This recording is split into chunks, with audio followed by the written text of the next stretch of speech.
State your full name. Dr. Peter Webster. Doctor, would you be so kind as to tell us what it is you do and where you're employed? I'm a criminologist, and I currently work for Lyle and Betterman. And before that, you were a forensic pathologist, is that correct?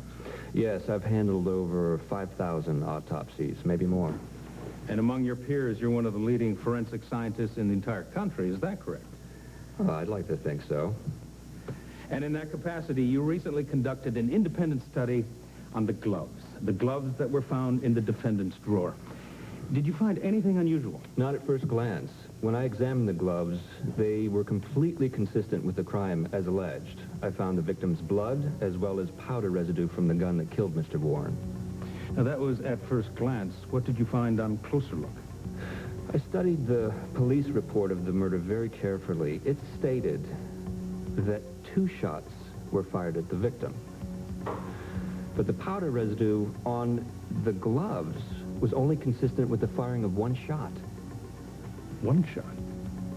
Well, are you saying that the killer fired a shot, paused, put down the gun, removed the gloves, picked up the gun, and with bare hands fired a second shot? I suppose that's possible, but it doesn't make sense. I mean, obviously the perpetrator wore the gloves to protect himself from leaving fingerprints on the gun. Yes. Why remove them? Yes. What other explanation could there be? There's only one. Mr. Warren was not shot by one person alone. 2 people were involved. There were 2 shooters.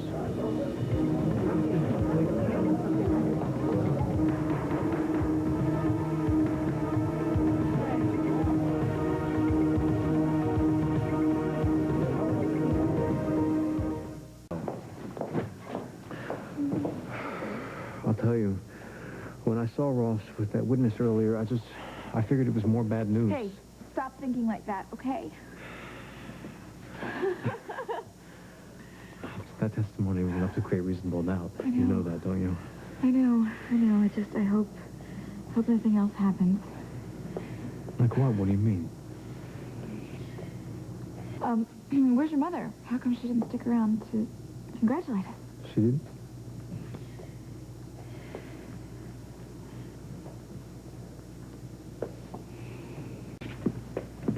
So what's up?